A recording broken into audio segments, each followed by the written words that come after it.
So today we're going to be talking about, this is going to be the first lecture about how we actually see the Higgs boson.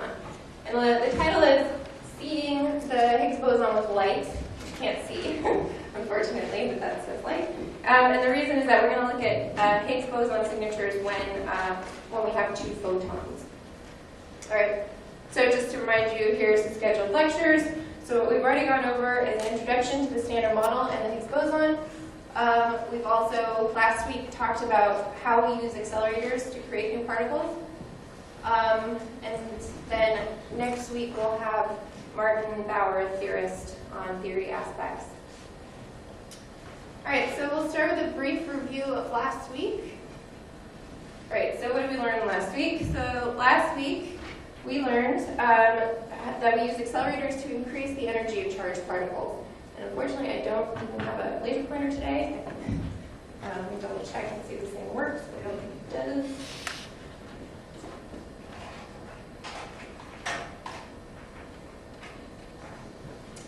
Oh, sorry, they were just hiding. Okay, this is good. All right, so this was our little modern accelerator. And so we had accelerating regions where we used electromagnetic fields to accelerate particles, and then we had bending regions where we used magnets to control them. So that was the basic principle of how the LHC works. And then the other thing we learned was that high-energy particle collisions can produce new particles. And so we took Einstein's E equals mc squared and put it in its true full form, which is E squared, so the energy squared, is equal to the mass squared times the speed of light plus the momentum of the particles. So we learned that by increasing the momentum of particles, or the speed of particles, we have available energy to create new mass. And so the idea would be like in this picture here, where you had two strawberries colliding, you could produce pears and plums and bananas and pretty much anything if these two strawberries had enough momentum. Just kind of schematically think about it like that. And then we also watched a video of how the LHC accelerates particles. So it goes through a number of different accelerating stages in order to get the particles up to high enough energy. So here it's going into the SPS, which brings up the particles to 450 times their mass energy. And then it goes into the LHC ring, where there's 7,000 times their mass energy. And we're watching this for a reason, in this lecture again as well. So here we're going in the LHC tunnel, crossing the Swiss-French border. And here is our proton, which is going, which is in the ring. You can see the quarks inside of it. And then we're going to collide in the center of the Atlas detector. And we'll be talking a lot more about the Atlas detector today. So here's the collision of the two particles, and a bunch of new particles are produced. And what you see here, these two green spikes, what we'll learn over the course of this lecture is that these are the evidence of photons. So this is the light, and we think that a Higgs boson was produced there. So that's basically, we're going to work up to being able to understand that image. And that was real data, actually. So that was a real event. Yeah? Could you hold the mic below your mouth? The P's are exploding. Oh, sorry. And the light? Oh, the light, yes. Sorry, totally forgot about the light. House lights. Yeah, thank you. Is that too dark? No, that's fine. That's good? Okay. Fine. Let's see. Is this okay? Does that have enough amplification? Fine. No? Yes? Good? Well, if you ask everybody, then you will go back to the original. So don't ask. So just yes, Frank. Yeah. And could I just add, you're early in your career in lecturing, a little less of the pointer, all of that. I think that's distracting. You're very, very good. Wait, I'll try. You guys can tell me how I do on that. All right, so we're going to talk now about how we produce the Higgs boson. So how do we take those two protons and make a Higgs boson? All right, so what we're talking about is what happens right after this. So this is a cartoon lately inside the LHC. This is two protons. They didn't bother to count the number of zeros, but back to the section before the collision, and they're like, oh my, oh dear, what's going to happen now? So we're going to talk about what happens now.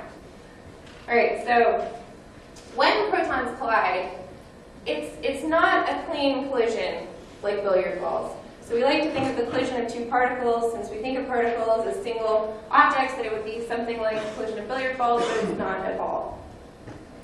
So in order to understand what this collision looks like, we should think first about what a proton looks like. So what are we actually colliding? So Wikipedia used to think that a proton looked like this. So this used to be the picture of a proton on Wikipedia. And as we've talked about in the past few lectures, the proton consists of two up quarks and a down quark. And so the most simplistic picture of the proton that you can draw is like this. Two up quarks and a down quark. But then Wikipedia realized that that wasn't really the right answer, and so they put in this picture. Two up quarks and a down quark, but now we see that there are these gluons. These are the gluons which are binding it together. So in your most simplistic, so the next most simplistic thing you can think of the proton is that you've got two up quarks and a down quark, and a few gluons holding it together. But that's still quite simplistic. So this is how I tend to think about a proton. Oh, sorry. This is how I tend to think about a proton. So what you have here, all the squiggly lines here are gluons. And then you have a lot of pairs of quarks and antiquarks. So the blue dots are quarks, and the green dots are antiquarks. And so there's so much energy going on in this proton that there's pairs of quarks and antiquarks that are popping out all over the place. And you see here that there are some quarks in blue that don't have any other, doesn't have an antiquark pair. So there's one here, and I always lose the third one. The third one up there. So that would be what we call our valence, what we call valence quarks, or our main quarks that give the quark content to the proton. Yes? Just quick, is this energy going on all the time? It's not being bombarded or colliding? Yes. It's just a natural state of affairs, okay. Yeah. So so the thing is, you don't, well, I'll show you in the next slide. You don't see a lot of this, all this extra activity until you look really closely at the proton. So when we're thinking about a proton just at low energies, then this really is a good way to describe it. But when we start going to higher and higher energies, we realize that there's a lot more going on. And what I mean by higher and higher energies is that we are looking closer and closer, deeper and deeper into the proton. So are there questions about this? So in this picture, basically, on average, the proton has two up quarks and a down quark. But there's a whole lot more going on in here. And if you remember back to the first lecture, I said that you couldn't blame the Higgs boson for your failure for your diet, and that's because you have to blame quantum dynamics, which really gives the mass of the proton. These quarks are about 1/100th the mass of a proton, and that's because there's all this other stuff in it. So this is where all the mass comes from. So, everybody cool with that idea? Yeah. If the lifetime of a proton is 10 to the 20th years, how do you account for all this stuff going on in that without destroying the proton? This doesn't destroy the proton, so this is just happening. I mean, the proton, you still have, this is still a bound entity where all this is happening inside of it. So this is okay, it just means that you still have, on average, two up quarks and a down quark in it. All right, so this is the picture, this is sort of so this is how I think about the proton practically, sort of, as having a bunch of quarks and gluons and pairs of quarks and gluons, but then if I'm going to think about it sort of in an impressionistic way, this is how I think about it. So on average, there's the two up quarks and the down quark, but then when you look closer, you see these are quarks here, and then you can think of this fuzziness as the gluon energy. So if you're going to have an impressionistic picture of a proton, proton in your head, this is what you should think about it. So that's the problem. So that's why what we have to think about when we think about what we're doing when we're colliding two protons. So are the quark and antiquark pairs popping into and out of existence? That's one way to think about it. Yes, definitely. And that's possible just because as long as there's energy, you can do this. And the proton itself has energy. So this is when protons collide. I think it looks a lot more like this than the picture of the billiard ball. Since you have so many possible things that can interact, there's a lot of new particles and such that can be created. And this is just some artist's conception of it, but it's about as realistic a picture of a proton collision as is the billiard ball collision.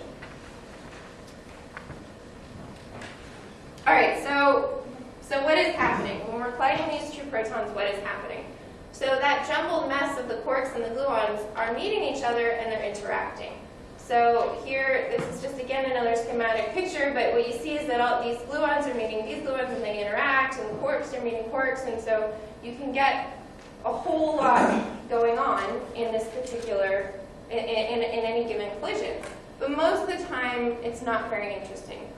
Since there's so many things going on in here, the probability is that you're just going to get some random gluon interacting with some other random gluon, and it's not going to be very interesting. In fact, my thesis measurement was measuring how often any protons interact with the LHC, and that's mostly the thing that nobody cares about. You care about it, but I cared about the 99.99999% of collisions, not the 1 in every billion collision that is actually interesting. So what happens when something interesting happens? So every now and then something new is produced. And again, problem is when we're talking about the collisions of subatomic particles, you can only draw impressionistic pictures. So here's an artist's conception from a Scientific American article of what happens. And here it has two protons colliding, and you're producing a new particle, which then decays to other particles. So we're going to talk about what's happening physically when you get something like a new particle being produced. Yep. How long have physicists known about this complexity in the proton? 20 years, 50 years, or how far back does it go? So evidence for the substructure of the proton, or basically a idea of quarks was developed in the 70s, the early 70s. So they started colliding protons at high enough energy. I think it was at the Stanford Linear Accelerator, and probably another accelerator somewhere else. But I have a West Coast bias, so I just think about that one. And there they saw finally evidence that sometimes you're not getting these boring soft interactions, but you're getting something where it can only happen if there were constituents of the proton that were able to carry enough of the energy of the total proton to make something new. Any other questions on that so far? All right. Oh, go ahead. Is proton collision outside of an accelerator, I mean, in the natural state, common? Yes, it's very common. So it's really a really beautiful thing about our world that maybe I will be able to show you. I will show you in two lectures. So the upper atmosphere is being bombarded by protons all the time. So it's just cosmic wind, more or less. And so we're being bombarded by protons all the time. And so they are creating new particles like this. And there's special experiments that are designed just to measure what particles are being produced in the upper atmosphere. And that actually happens at much higher energies than what we can do with the LHC. And then I will show you in two lectures just the rate of particles going through us right now.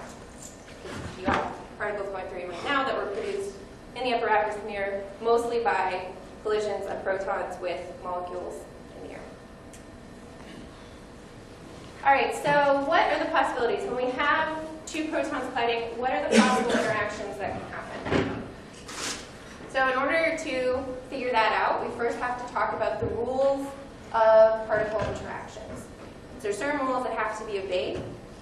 So first is that quarks can interact with all bosons. So by bosons, I'm referring to gluons, photons, and the W and Z bosons.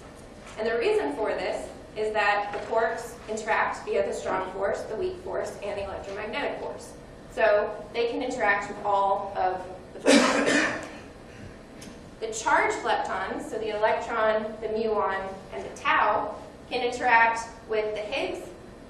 Sorry, when I say bosons, I also meant the Higgs. Still forget about the fact that the Higgs is a reality. So charged leptons can interact with the Higgs, with the photon, and with the W and Z bosons. They cannot interact with the gluon, And that is because they don't interact via the strong force. But they do interact via the electromagnetic force and the weak force, and so we can always have charged leptons interacting with those particles. We're not going to talk about charged leptons very much until 2 lectures from now, but just keep that in mind. Neutrinos, which are the neutral leptons, can only interact via the W and Z boson because they have no electric charge. So they can't interact via the photon. They can also interact via the Higgs, but this is actually a quite complicated and totally not solved problem. So we don't actually know how neutrinos acquire mass for sure, so I'm not going to talk about that. I will leave that to a whole, I mean, neutrinos are very weird, could be a whole lecture series on their own. And then another important rule is that you can't have a quark interact directly with leptons. So quarks have to interact through leptons through some other, through a boson. And the last rule is that the total electric charge cannot change in an interaction. So you can't have something with positive electric charge interact with something else, and then what you have at the end only has no electric charge. That's also impossible. So when thinking about all the possible ways that the constituents of a proton can interact, we have to keep in mind these rules. Okay, so now I'm going to go through a way that we particle physicists visualize particles. And so we have these symbols for them. So gluons are always represented by the squiggly lines, like I showed you in that picture of the proton. Quarks and leptons are shown by straight lines. The Higgs is shown by a dashed line. And then the photon and the W and Z bosons are shown by these squiggly lines. So I'm going to basically make pictures of these interactions for you using these elements. These are distinct, I mean, so something that's going to be kind of interesting, I'm going to show you some pictures that are useful for understanding how particles interact. But they also are calculational tools that people use. So each one of these pictures can be written in terms of an equation. And in that case, you know, we don't give them different colors, but that's just so that if you ever see these sort of pictures elsewhere and you're wondering why they're not colored, that's just something that makes it easier for us here to distinguish it, but it's not actually used. All right, so when you've got the proton-proton, what can you do? So you can have a gluon interact with a quark and make another quark. So in this case, basically, the gluon is just giving energy to this quark. So we can imagine that this comes from one proton, this comes from the other proton, and this is what they make. And so what this used to say is Q plus G equals Q. All right, so that's the first thing. So you could also have a gluon from one proton interact with the gluon from another proton and produce another gluon. So in this case, the quark had electric charge, the gluon had no electric charge, and we were left with just a quark, so we have one electric charge. Here, there's no electric charge, and no electric charge. So this respects all of our rules that we put on the previous page. And then the last thing that you can have is a quark from one proton and an antiquark from another proton fusing together to make a gluon. And so how you can tell in this picture that it's an antiquark is by the direction of the arrow. So if an arrow is pointing in this direction, then it's a quark, and in that direction, it's an antiquark. So these are the possible pictures that we can have. And the thing is that a quark has the opposite charge of an antiquark, so this has total electric charge of 0, so that's why it can go to a gluon. So does that make sense? And if you could have seen these equations, it might have made the rules be a little bit more apparent, but they're not. Any questions on that? Yes? This is totally not related, but the symbol for the gluon reminds me, the new Secretary of the Treasury signed his name like that. And they said, you can't sign the money like that, so I guess he straightened up his signature. That's pretty funny. Well, he's not as all over the place as gluons are. Any other questions on this? Because these are our basic rules. Yes?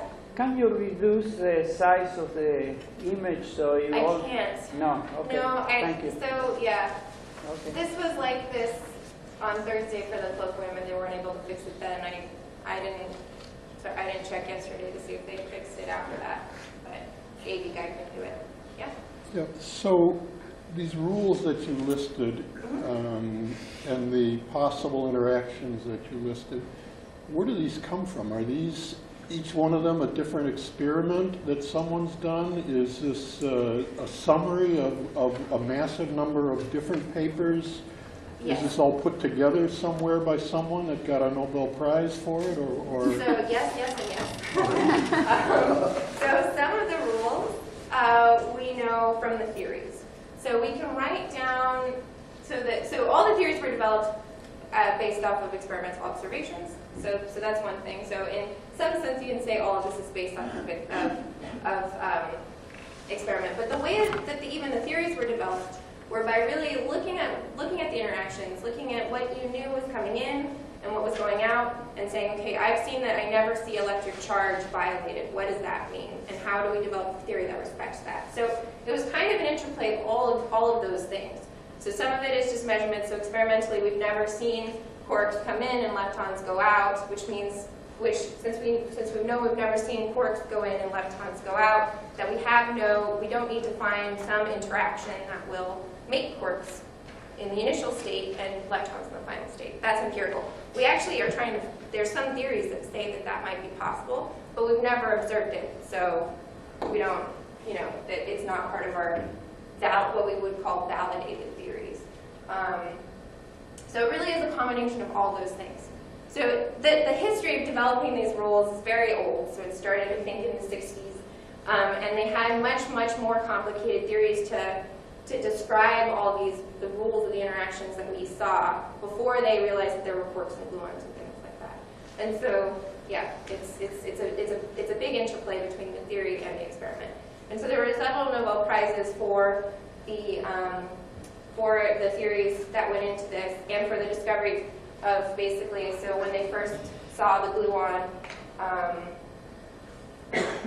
there's been a lot of Nobel Prizes. So there's quite a few. Right, so this is not so I just wanted to say that this is not the only things you can possibly, interactions you can have inside a proton, but these are the main ones. And these are going to be our building blocks for discussing how we produce Higgs bosons. All right, so that was the simple thing. And if we're going to look at, oops, that wasn't supposed to get, all right. So this is how we produce a Higgs boson. So how do we take those things and make a Higgs boson? So what we can do is we can have gluons come in, and this gluon produces a pair of quarks, and this gluon produces a pair of quarks, and these two quarks basically fuse. So we call this thing gluon fusion. And then those two quarks here make a Higgs boson. So this is basically how we're making a Higgs boson. It's a complicated process. You need this gluon to, at the very same time as this gluon, make pairs of quarks. And this quark basically has to, these quarks have to be coupled together. This is the same quark, essentially. And from that, they can make the Higgs boson. So, let me see, yeah. So how does this happen, right? So, I'll go back to that picture in a minute so we can contemplate it some more. But I just want to go through the words first, and then we can go back and think about it. So basically, as we know, the Higgs boson interacts proportionally to the mass of a particle. So how strongly a particle interacts with the Higgs field determines its mass. Therefore, how strongly a Higgs boson interacts with the particle is determined by the particle's mass. So if we think about the proton, we have gluons, which are massless, so they cannot interact directly with the Higgs boson. And then the up and down quarks have really small masses. So if we remember back to the first lecture, we saw that the up and down quarks have mass of around 1 MeV, which is very, very small. So that makes it hard to produce a Higgs boson directly with stuff that's in the proton, like the up quarks, the down quarks, and the gluons. But since gluons are coupled to quarks, and they can couple to heavy quarks, so a gluon can make a top anti-top pair. And those top quarks, since they're very massive, so they are 175 GeV, they can couple to the Higgses. So basically, this is a very convoluted process. Of you first, so we just discovered the top quark in 1994, I think, 95. Somewhere around there, we discovered the top quark. We never produced one before. And now we have to produce the particle. In order to produce the Higgs, we have to produce this particle that was extremely hard for us to find up until 94. So that's kind of amazing. We're now using something that we didn't even know really existed until 94 to produce the Higgses. Does that make sense? Do you guys have questions about that? This process is called gluon fusion because you start with these two initial gluons. Oh, yeah, this process is called gluon fusion. And it is really why making a Higgs is hard. That's why we had to build the LHC. That's why we had to go to such high energies, because to even produce the Higgs boson, we first have to produce top quarks. And that's hard to do. And now we have to produce them twice, basically. Yeah? In the original proton-proton interaction, you produce two top quarks and two anti-top quarks. What happens to the two anti-top quarks? Can they fuse to make an anti-Higgs? So the Higgs is its own antiparticle. So it's the same. So that you can't distinguish them. But so you mean here? So this is a little confusing, and this has to do with something called virtuality. So these are not real top quarks insofar as that we can't measure them. This is what we call a virtual loop. So it's some probability that you can produce this anti-top pair that's in the vacuum. And so what's happening here is that this ends up being a little bit complicated part of the calculation, but that this essentially is a gluon producing this. Here it's a top quark, but for this gluon it's an anti-top quark.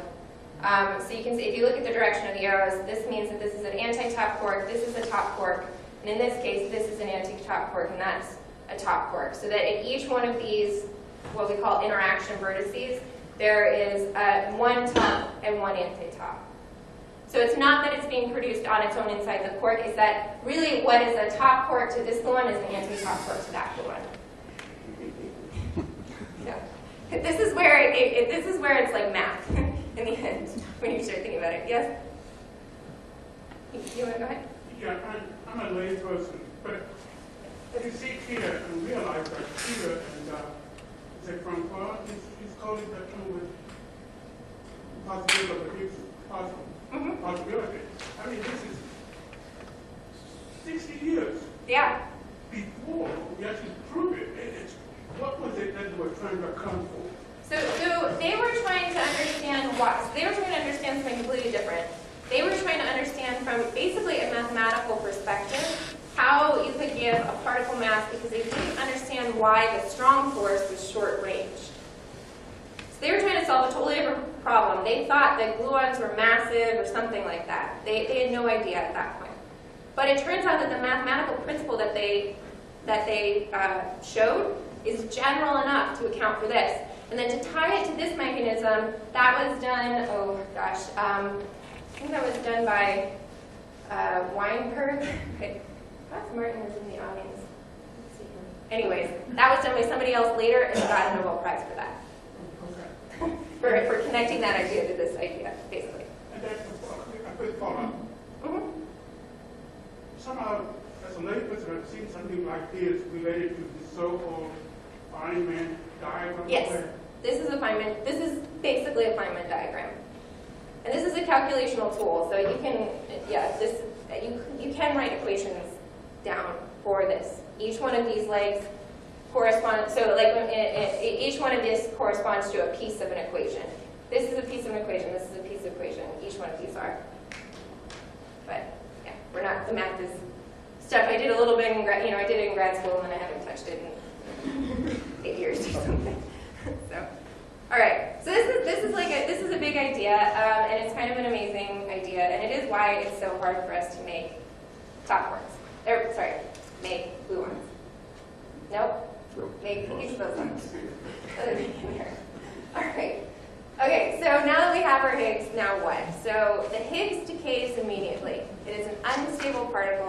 And there's so many particles that it can possibly decay to that it decays basically immediately.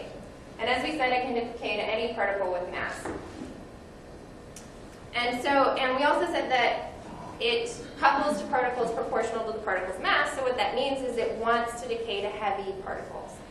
So it decays to B quarks, to W and Z bosons, and to tau leptons most of the time. That's what it's mostly doing.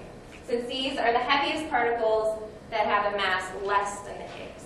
So you might ask, the top quark is the heaviest particle. Why does it not decay to the top quark? Well, the reason why is because the top quarks are heavier than the Higgs boson. So a top quark is 175 GeV. So producing 2 top quarks is 350 GeV, I think. And so you can't take a 120 GeV particle and make 2 175 GeV particles that are real. So in this case you can do it. Well, you'll see that we can make them if they're virtual, basically. So we can make particles that are virtual. Sorry, I'm going through all this. Like here, this is often a virtual loop. And what virtual means is it's okay if it has enough mass, but only exists for a tiny period of time. Right. So we want to measure every single possible decay. So this is a cartoon I found, and here you have a Higgs boson being produced. It goes to 2 muons and also to a fish and a duck, which would be really, really weird because Higgs should only couple particles of the same type together. So if you're doing a fish and a duck, I mean, that would be really strange. So that's what we're doing, is we're trying to measure every single possible decay of the Higgs boson. And one of those other ones is the 2 photons. All right. But that's strange, again, because the photon has no mass. So how do we measure, how does the Higgs decay produce 2 photons? Well, we play the exact same trick that we had when we produced the Higgs boson through a top quark loop. We also let it decay through top quarks. So this can decay, and then these can make 2 photons, and then this is what we see. This could also be W bosons, but I'll just we'll stick with this. So if we can make it, if we can make it through this top loop, we can also decay it through this top loop. Is that okay? Yeah. Do the photons tend to have the same energy each time? So so basically, if you added the energies of these 2 photons, they would make up the Higgs mass. So the energy of these 2 basically has to be the same as the energy that the Higgs had here. Does the Higgs have different masses or always the same mass? The same mass. So the photons always have the same energy that are produced by the Higgs? Yes. Well, it's the relativistic. So it's actually called the invariant mass, but it's related to the energy. So basically, there's a property that's always the same. So you could imagine. So by looking at the energy of these and reconstructing something called the invariant mass, which I'll talk about more in a few lectures, you know that you've had a Higgs boson. What if the Higgs has kinetic energy? Is that negligible? No, it's not. So that'll increase the energy of these photons. But then we can reconstruct this quantity called the invariant mass that tells you the mass of the initial particle. That takes out the effects of the kinetic energy of the Higgs boson. So that's why it's not exactly the energy of the photons, but it's basically their energy and their momentum. So we can take away the momentum from the photons and reconstruct the mass, more or less, of the initial particle. Is there something about the rules that this is the only way to get from the left side to the right side? Only if you only, yes. So this is the only way to get 2 photons here. Well, I mean, there's also this one, which is where you put a W boson in here. But yeah, there's no way for the Higgs to go directly to the 2 photons. There might be some other ways that happen extremely, extremely rarely, but I don't know those off the top of my head. So yeah. Should we associate photons with light? Yes. And do you detect an increase of light in experiments? So we'll go through how we see these in a minute. That'll be the next part of the lecture. All right. Oh, yeah? Does the red dashed line here represent a real Higgs or a virtual Higgs? So it's a real Higgs. Because, and the reason why, okay, so so the reason why is that we can, when we look at what we call the mass of these two photons together, so the mass of this one plus this one, it's not the photon, so the photon itself has no mass, but if you look at this quantity that I call the invariant mass, then that's equal to always to this Higgs mass, which is 125 GeV, so it's not virtual. All right, so can we all swallow that? Oh yeah. So is that really why we refer to, instead of Higgs boson, like a Higgs field, because it can, the life of the boson is so short that it turns into other particles, so No. think of it more as a field? No, so the Higgs boson and the Higgs field are two different things. The boson is just the physical manifestation of the field. So the field exists outside of it. This is just its sort of physical manifestation. But it's so infinitesimally small, it's light. Yeah. It goes to another particle. Mm-hmm. So it's just conjecture that it actually exists, but then you get these other particles. Well, so all the particles. Sorry, I'm skipping through way too many slides. So the top quark also decays. This also only exists for a fraction of a second when we produce it directly. In fact, all of the particles decay except for the gluon, the photon, and the lightest particles, so the up quark, the down quark, and the electron. But everything else decays.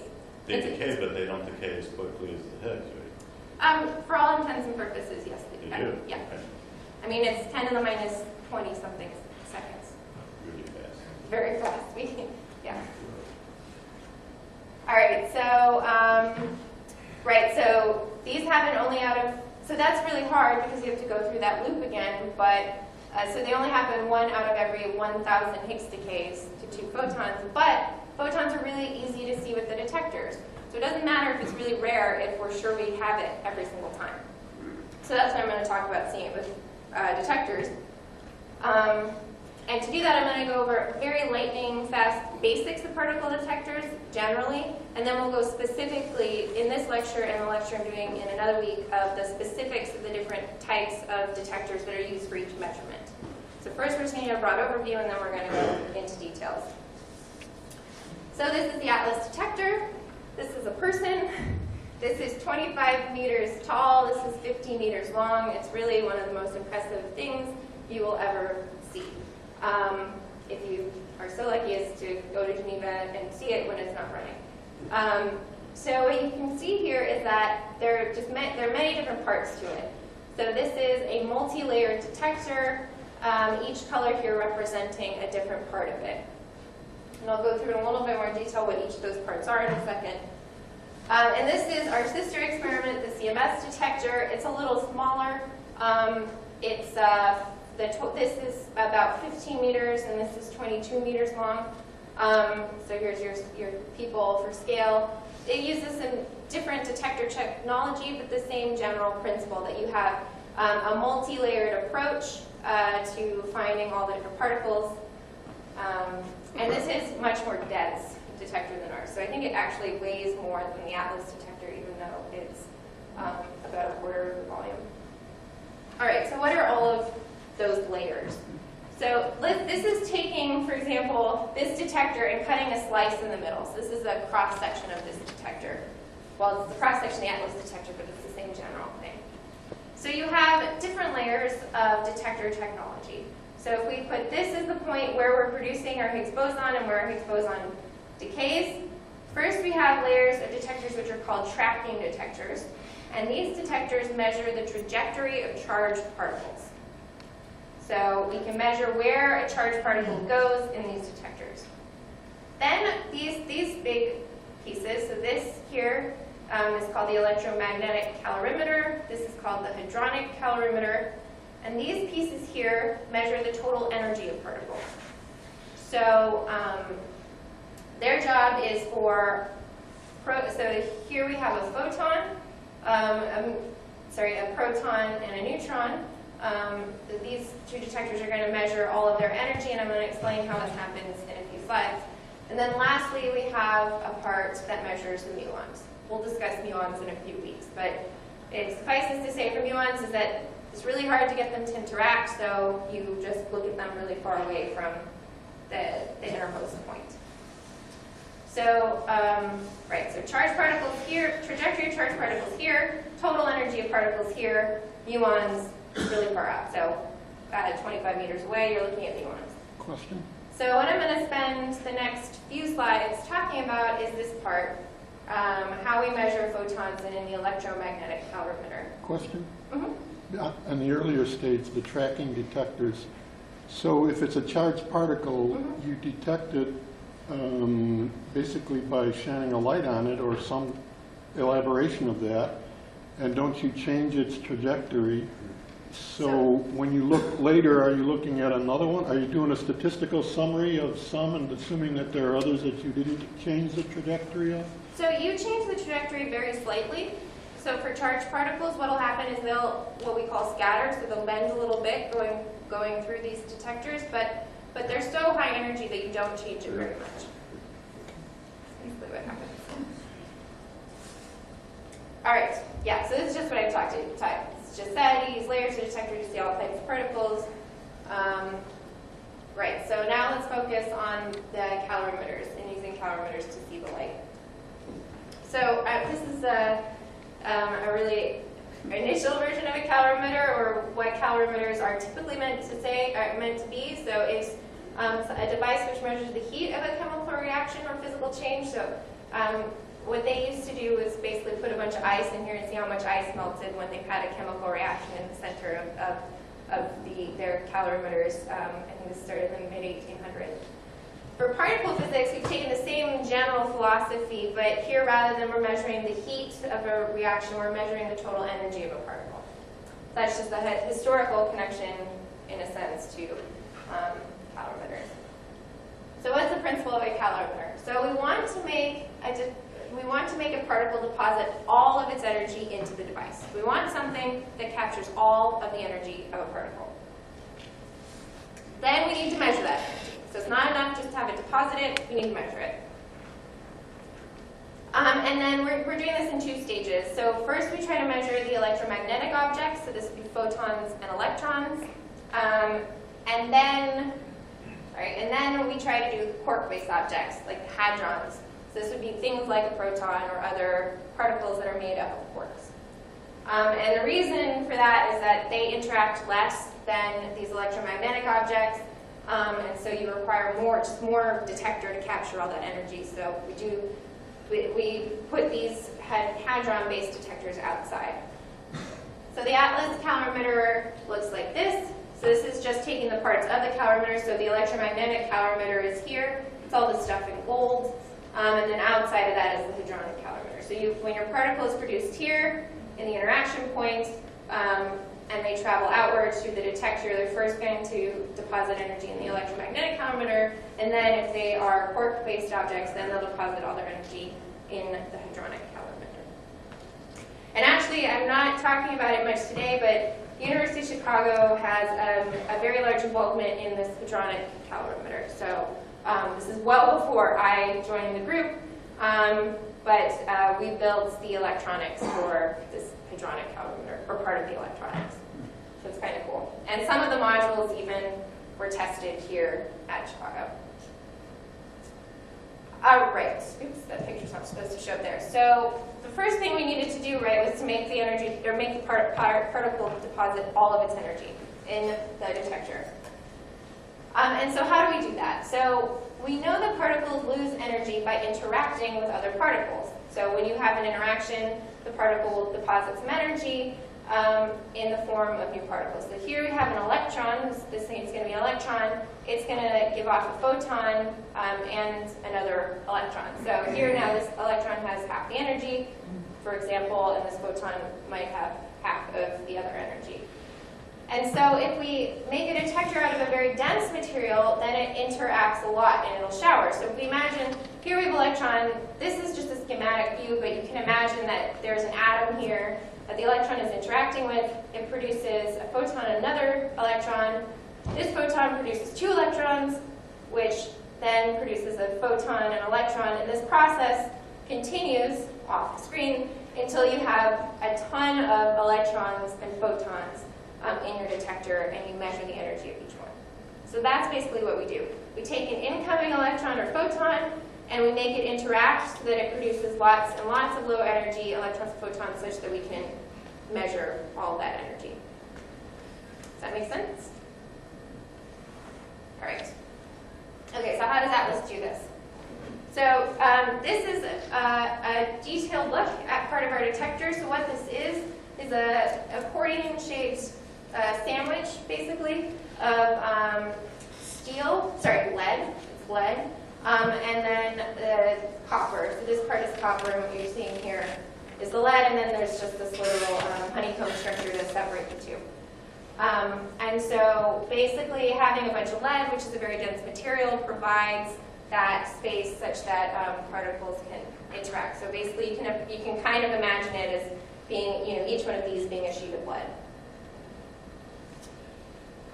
So basically we make the detector out of big layers of these. And so what one of those showers that I'm talking about looks like in the Atlas detector, so we have the particle coming in here, and it starts interacting, and then each one of these red lines is another particle.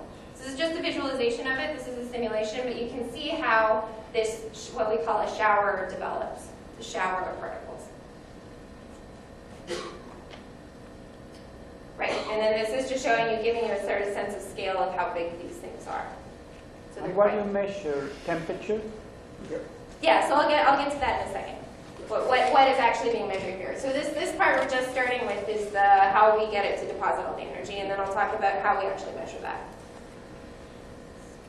So just to give you a sense of scale for how big this thing is, these are some technicians who worked on this calorimeter, and this is how big it is. So it's really a pretty big device. And I've actually worked a little bit on this myself when I was in between undergrad and grad school. I tested some of the components that go out here.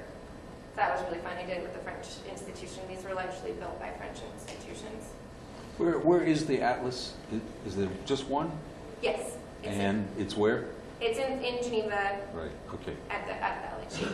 So CMS is its sister experiment. It's just on the other side of the ring, and they use a very different technology for this. So I thought it was interesting to show what they use, because they do something totally different. So they use crystals. So these are lead tungstate crystals. Now I wrote down some statistics about it. So each one of these crystals here weighs 1.5 kilograms. It's a little over 3 pounds. But that has the volume equal to that of a small coffee cup, basically. So these are really, really dense material. It is 4 times the density of glass in these crystals. And you ask, so what lead tungstate is? This is a crystal that has lead atoms in it, tungsten atoms, and oxygen. And it's the oxygen that makes it transparent to light here. So that's why it's clear. And basically, their calorimeter takes 80,000 of these crystals, each of which are grown. They're actually grown in they were grown in a factory. And it takes 2 days to grow each of these crystals. So it was done for 10 years mostly in a Russian factory, to grow all of these crystals. So it's really kind of an amazing thing. And this is very expensive. And CMS basically put all their energy, all their money into building this calorimeter. Yeah. Your microphone isn't working. Oh. Let me grab another one. These batteries don't last very long.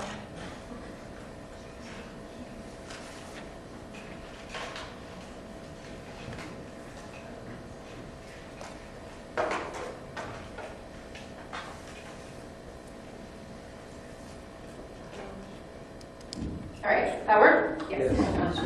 Okay. Sorry, thank you for letting me know. I can't. It's hard for me to tell.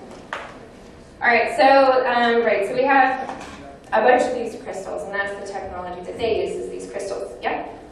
Has the structure of the crystals been published anywhere? Yes. I can point you to some papers. They have a lot of papers. Thank you. Yeah. It's really, really, really neat. So this is what a shower looks like in one of those crystals. So the particle comes in and it hits an atom in the crystal, and then it begins that same showering process. And the size of this crystal is basically set such that they'll be right in the middle of these, so that the shower will be fully contained in the crystal. And just to give you a sense of scale, it's a little bit smaller. So here's somebody kind of sitting in about a half of or 40% of the calorimeter. All right, so then how do we measure the energy? So the first thing we said was we were trying to make it, see the other one off?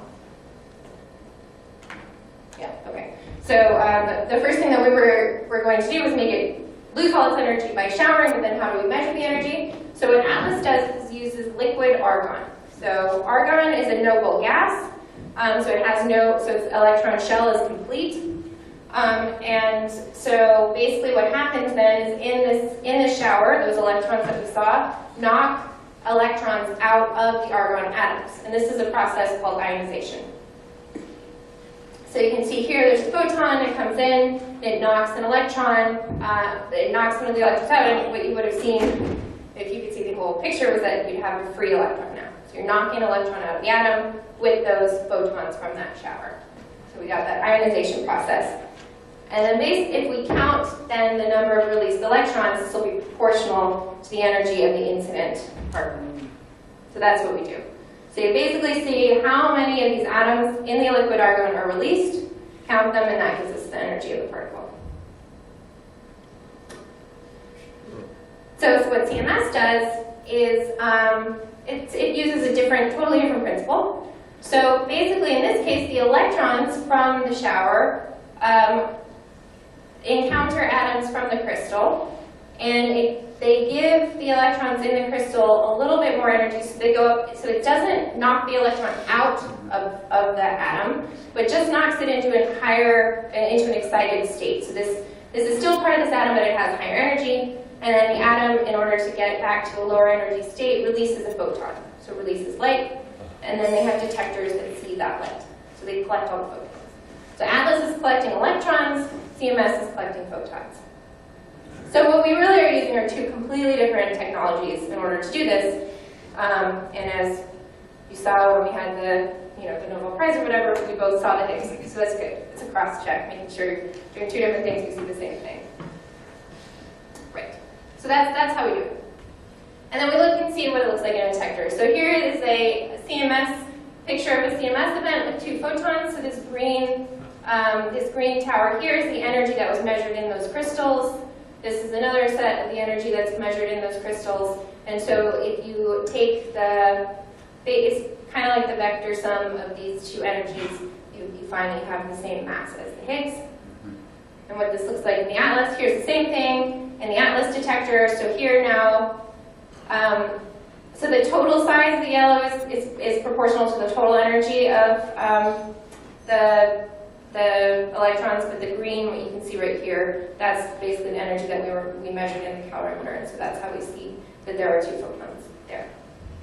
This is just another picture where you can see really what the photon looks like. So these are this is in that accordion structure. You see most of the energy is contained in these two little pieces of the calorimeter. Right, so that was it. So what we learned today is that Higgs particles are primarily produced through the fusion of two gluons. And one of the ways the Higgs experiments look for, or the LHC experiments look for Higgs is through a decay of two photons, so light. So in the future, we'll discuss other decays of the Higgs boson that we've been able to see and how we amass enough evidence from those events that I showed you that we are seeing Higgs. Right, that's it.